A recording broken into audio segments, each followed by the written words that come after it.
After studying this module, we shall be able to know about the meaning and key elements of a strategy, explain different schools of thoughts on strategy, understand the difference between policy, strategy and tactics, differentiate between intended and realized strategies.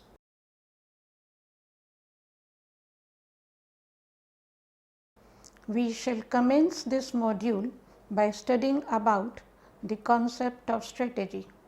In an ever evolving and dynamic business environment, an organization needs to manage an area of objectives. Every step of management must be in tandem with the overall directives of the organization. As business becomes more complex, with each day passing by, new perspectives of management are growing every day.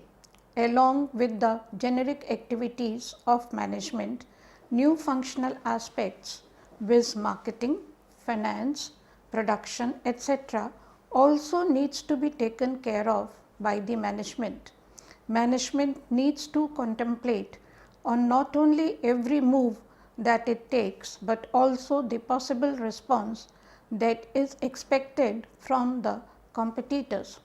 Strategy is commonly used to communicate a plan, a policy or a tactics considering the long-term horizon. It provides the organization with the direction in which its every step should be directed at in the process of accomplishment of organizational goals. This module would discuss the meaning of strategy and its key elements and other related concepts of strategy which are necessary for understanding the basic tenets of strategy and strategic management.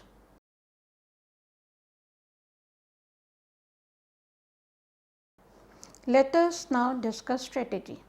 In ancient Greek, the word stratos was used for the army and the word strategy originated from the Greek word strategia, referred to the art of the general, which included several subsets of skills included tactics, siegecraft, logistics, etc. A strategy is a high level future plan of action undertaken by senior management at a high level of abstraction to achieve one or more goals under conditions of uncertainty. Till the 20th century, the word strategy came to denote a comprehensive way to pursue political ends, including the threat or actual use of force in a military conflict. Henry Mintzberg from McGill University defined strategy as a pattern in a stream of decisions to contrast with a view of strategy as planning. Max McNeon 2011 argues that a strategy is about shaping the future and is the human attempt to get to desirable ends with available means. Dr. Vladimir Net defines a strategy as a system of finding, formulating and developing a doctrine that will ensure long-term success if followed faithfully. According to Hofer and Schnendel 1979, a strategy is the mediating force or match between the organization and the environment. Owing to the recent technological and social changes and the ever rising competition from the rivals, there is a dire need in modern times for strategies to accomplish the desired objectives and goals, giving a sense of purpose and direction to the organization. Strategy generally involves setting goals, deciding the direction of the actions to achieve the goals, and deploying resources to execute the actions. A strategy describes how the ends, that is, the goals, will be achieved by the means, that is, by deploying the resources. This is generally tasked with the determining strategy It involves activities such as strategic planning and strategic thinking. Professor Richard P. Rumelt described strategy as a type of problem solving in 2011. He wrote that good strategy has an underlying structure he called a kernel.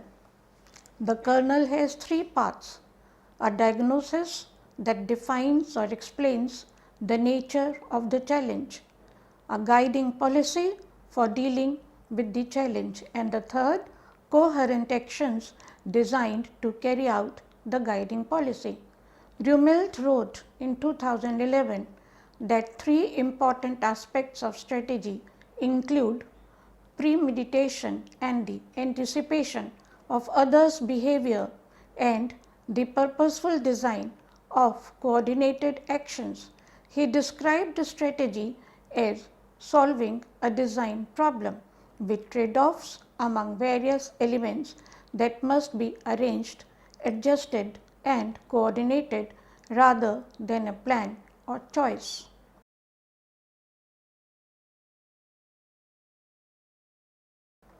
We shall now understand about the different schools of thoughts on strategy.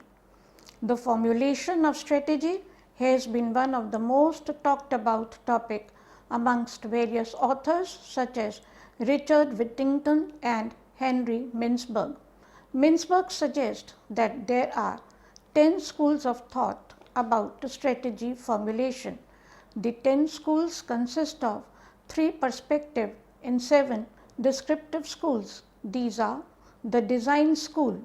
This school views strategy formulation as a process of conception. According to Mintzberg, Lempel and Elstrand, the design school is a concept where strategy should be formulated using tools and techniques such as SWOT analysis and Escherich mission model. On the basis of such techniques, the companies would discover their strengths, weaknesses, opportunities and threats and then formulate a strategy. This strategy is influenced by architecture in the sense that it lays importance on the foundation through which a strategy should be formulated. This is useful in situations where the environment is quite stable but has drawback as well. This concept does not consider the ever changing external environment and avoids external changes, and as we all know that if there is anything constant, it is change. This concept also gives more importance to the organization than to its employees. The major contributors to the design school are Selznick 1957 and Andrews 1965. The second school, the planning school. According to Mintzberg, Lempel and Elstrand, the planning school of thought recommends analysis of the current business situation and focuses more on implementation of the strategies. In other words, this concept suggests that an organization should analyze the current business situation such as the external factors, the position of the business, contemporary issues, etc., and then draft a strategy and focus more on implementation. This concept encourages brainstorming, innovation, establishment of goals and objectives, and helps the organization in the resource allocation according to its needs. This concept has its roots influenced from the concept of urban planning and has the vast room for innovation. This concept has an edge over the design school in the sense that it gives importance to the external factors of the organization and the implementation and provides room for the innovation, but this concept also suffers from drawbacks.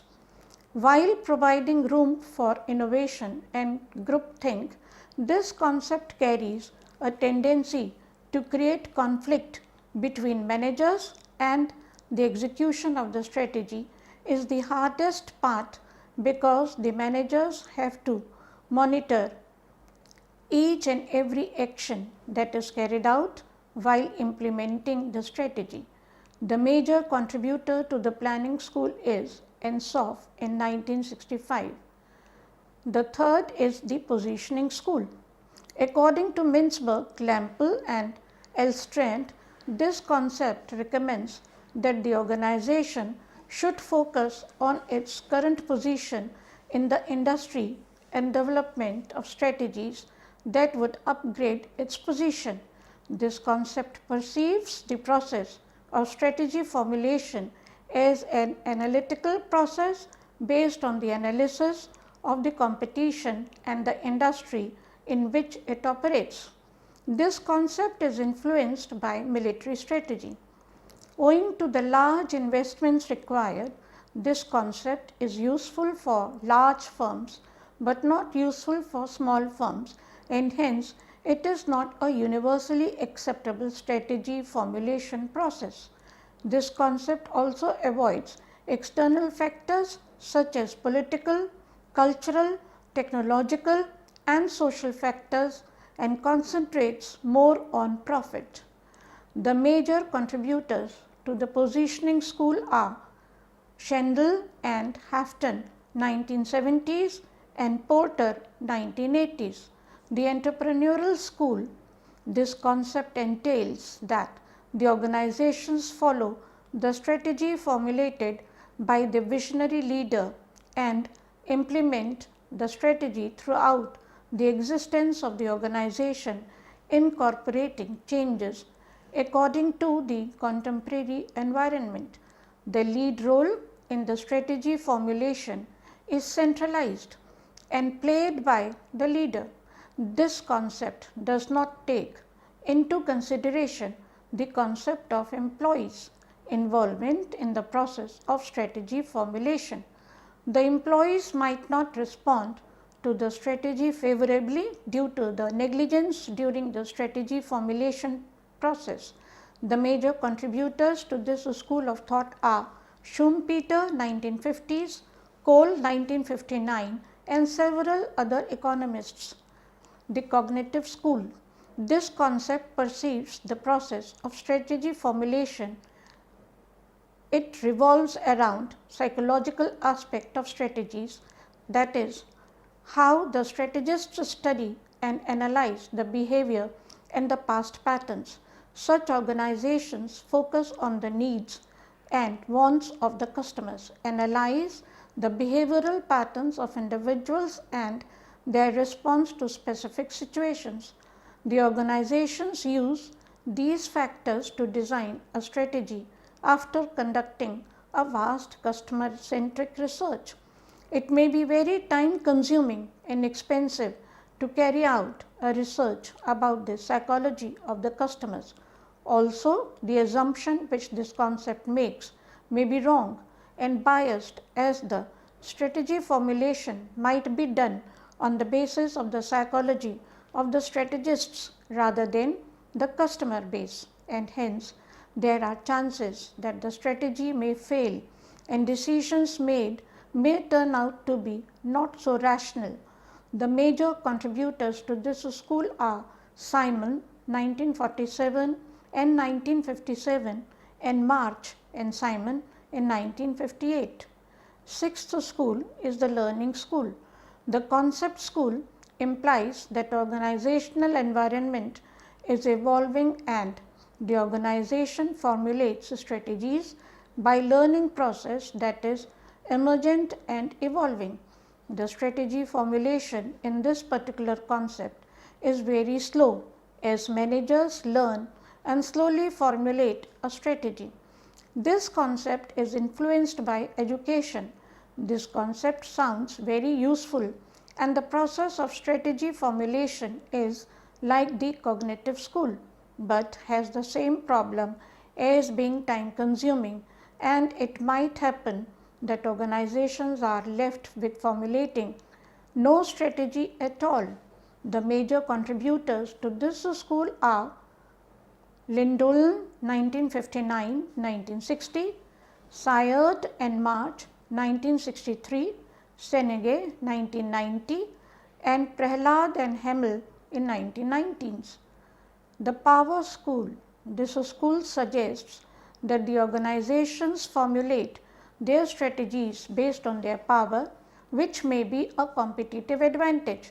This school perceives the process of strategy formulation as a negotiation process where the lead role in strategy is played by the person in power and the whole organization, and the process of negotiation brings in the element of conflict, aggression and cooperation as well. This concept is influenced by political science. Like the entrepreneurial school, there are some visionary leaders who have the vision of exerting power. This is usually done by organizations that have the ability to monopolize.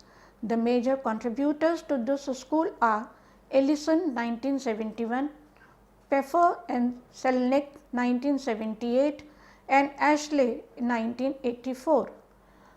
The eighth school, the cultural school. This concept suggests that organizations following this concept let the corporate culture formulate their strategy. It perceives the process strategy formulation as a collective process. The lead role is played by the collectivism that the organization displays. This concept encourages employee involvement, and hence the formulation of the strategy demands cooperation from the employees. This concept is influenced by anthropology. This helps in guiding organizations on how to deal with mergers and acquisitions, but ignores the external environment and might cause conflicts amongst the employees of the organization. The major contributors to this school are Renman and Norman 1960. The ninth, the environmental school. According to Mintzberg, Lampel and Alston, this concept suggests that organizations following this concept focus on the external environmental factors and formulate a strategy based on those factors. This is a reactive process and is influenced by biology. The lead role in the strategy formulation is played by the environment. This resembles the design school, as this school also entails the use of external factors while formulating the strategy. This concept ignores the internal environment, which may create problem in formulating strategy. The major contributors to this school are Hunman and Freeman in 1977. The 10th, the configuration school. This concept suggests that organizations that pursue this concept focus on change and keep on changing their decisions and making patterns in order to formulate a strategy. It is influenced by context. This concept is theoretically very innovative, as the organization keeps up with change, and hence the strategy thus formulated is supposed to incorporate the compounding effect. The strategy formulation process could incorporate any of the elements discussed in the other 9 schools of thought. However, it is not practical as establishing this kind of strategy formulation process. This would require a very flexible and dynamic organizational structure and flexible employees who will be able to adjust with change very rapidly. The major contributors to this school are Chandler 1962, Mintzberg and Miller 1970s, and Miles and Snow 1978. 11th, the Whittington's 4 School of Strategy. There is yet another classification of schools of strategy given by Richard Whittington. Whittington classifies the strategies into 4 different perspectives. These are classical. According to Whittington's 2001, these strategies are formulated customarily with the objective of profit maximization. The process of strategy formulation incorporates the internal factors of an organization. The main strategy is to follow cost leadership, and that is to produce goods at the lowest possible cost. The design, the entrepreneurial school, and the positional school of strategic formulation suggested by Mintzberg can fall under the classical perspective towards strategy. Processual. These strategies are formulated with ambiguous objectives. This classification is influenced by psychology and strategic formulation done on the basis of internal factors, mainly politics and perception. This classification is influenced by psychology and strategic formulation that is done on the basis of the internal factors, mainly politics and perception. The strategies formulated in this category are risky, and the organizations pursuing these strategies are highly risk oriented. These organizations establish a strategy to check whether it is right or not, and thereafter contrive or improvise on it. If it unsuccessful, the cognitive school and the learning school of strategy formulation suggested by Mintzberg fall under the processual perspective towards strategy. Evolutionary. According to Whittington, these strategies are formulated with survival as their objectives. This classification is influenced by economics and biology, and strategic formulation is done on the basis of the external factors, mainly the market. Such strategies are short-term strategies which are formulated not to sustain in the long run, but to survive in the market. The organizations that pursue these strategies are very short-sighted and only look at the present and not the future. The environmental school of strategy formulation suggested by Mintzberg falls under this perspective. Systemic. According to Whittington 2001, these strategies are formulated with local adoption as their objective. This classification is influenced by sociology, and strategy is formulated on the basis of the external factors, mainly culture and attitudes of the local environment setting. Local environment is at the core of strategy formulation so as to make products and services blend with the local environment and local needs. The cognitive and the environmental school of strategic formulation fall under the systemic perspective towards strategy.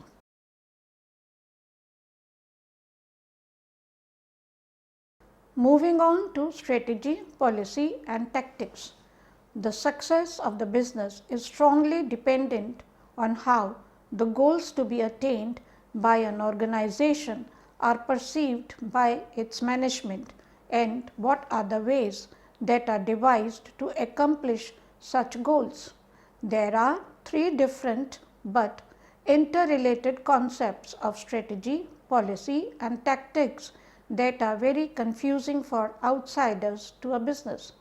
There are many who feel that there are enough similarities and overlap to use these words interchangeably. However, these are three different concepts. The strategy of a business organization is reflective of the thinking of those at the top of its management and the action that the management plans to take. It is the management that sets the goals that are sought to be achieved, and the strategy is supposedly a statement that lets the stakeholder know as to how the management plans to accomplish these goals.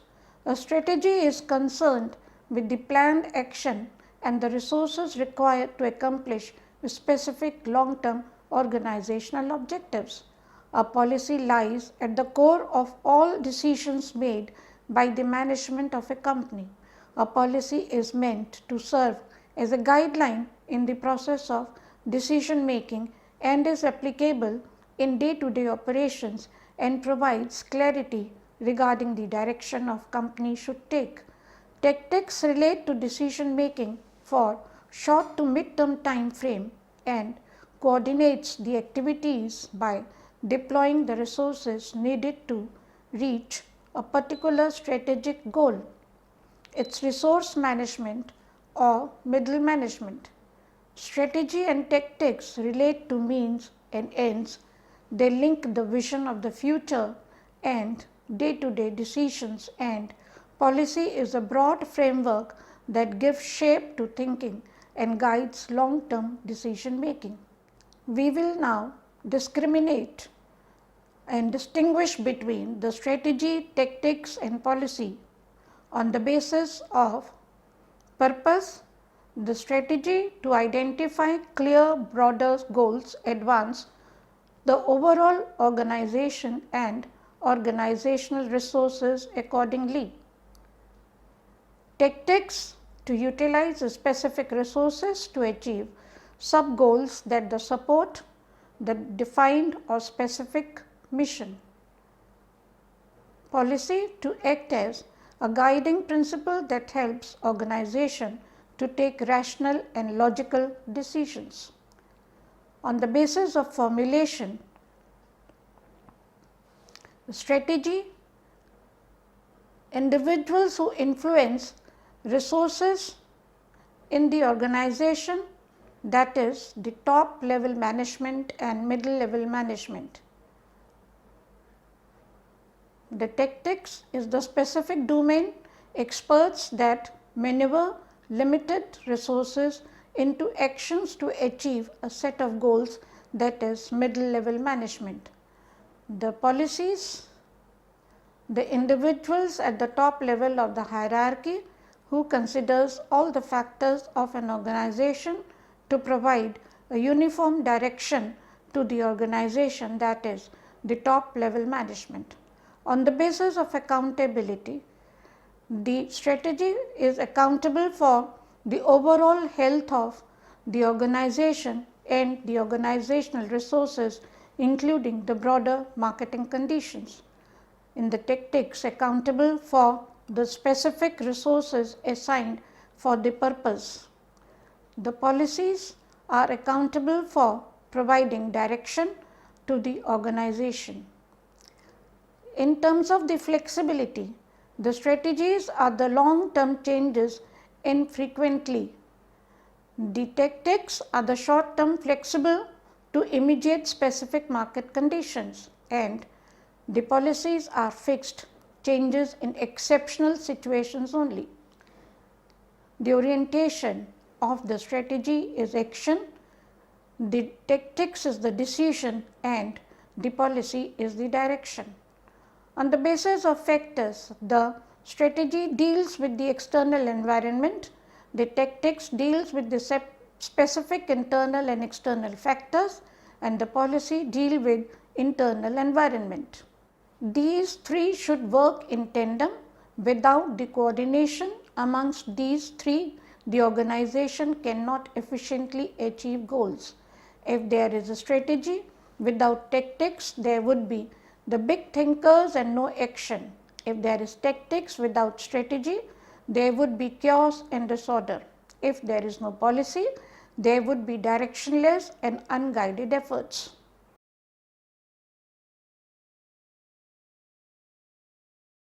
Let us now discuss the Mintzberg and Waters model, intended and emergent strategies. In 1985, Henry Mintzberg and James Waters developed a model to demonstrate how the strategy that is ultimately delivered is made of two parts: deliberate strategy, what the organization set out to do, and emergent strategy, what happened on the way. The intended strategies, which are non-realized strategies, turn into realized strategies on having the deliberate strategies and the emergent strategies. According to Mintzberg and Waters model 1985, there are 5 kinds of strategies. These are intended strategy, deliberate strategy, emergent strategy, realized strategy, and unrealized strategy. Mintzberg suggested that the traditional way of strategy implementation focused only on planned or deliberate strategies wherein strategy formulation is a planned formal process. Mintzberg, however, claimed that some organizations begin implementing strategies even before the strategy formulation, that is, strategy implementation precedes strategy formulation. Such strategies are emergent strategies. An emergent strategy is an unplanned strategy that arises in response to unanticipated challenges and constraints. Emergent strategies can be both disastrous as well as tremendous success. These are the actions that the firm undertakes in reaction to unexpected opportunities and challenges. Intended strategy is strategies as conceived of by the top management team. An intended strategy is the strategy that an organization hopes to execute. Intended strategies are usually described in detail within an organization's strategic plan. Rationality is limited, and the intended strategy is the result of a process of negotiation, bargaining, and compromise involving many individuals and groups within the organization. Realized strategy is a combination of deliberate and emergent strategies. It is the strategy that an organization actually follows. The intended strategy rarely survives in its original form. Unforeseen environmental changes, unanticipated resource constraints, and or the changes in managerial preferences may result in a situation wherein only a part of the intended strategy may be actually realized. Such unanticipated events may result in at least some parts of the intended strategies eroding away and remaining unrealized. This part of the intended strategy that is left unrealized is known as unrealized strategy. This model should also be seen as a process of the variable time must be treated as an important element of the process.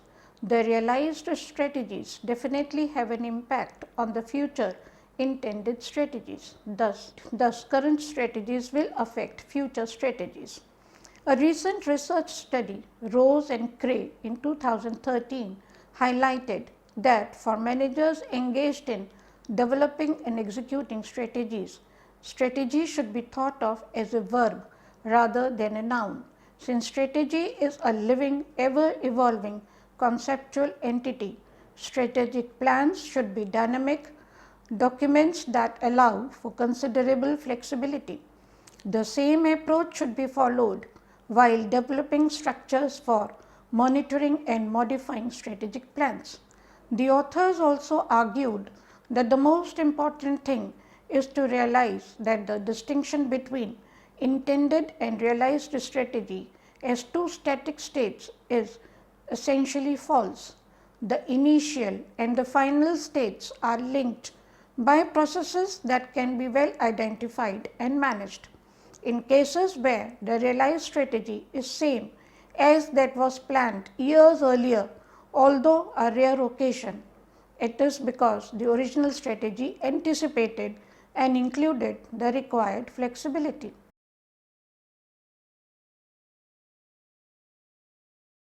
Let us now recapitulate what we have learnt so far. A strategy is a high-level future plan of action undertaken by senior management at a high level of abstraction to achieve one or more goals under conditions of uncertainty. A strategy describes how the ends, that is, the goals, will be achieved by the means, that is, by deploying the resources. This is generally tasked with determining strategy. It involves activities such as strategic planning and strategic thinking. There are three different but interrelated concepts of strategy, policy, and tactics that are very confusing for outsiders to a business. The strategy of a business organization is reflective of the thinking of those at the top of its management and the action the management plans to take. A policy lies at the core of all decisions made by the management of a company. A policy is meant to serve as a guideline in the process of decision making and is applicable in the day-to-day operations. Tactics relate to decision making for short to mid-term time frame and coordinates the activities by deploying the resources needed to reach a particular strategic goal.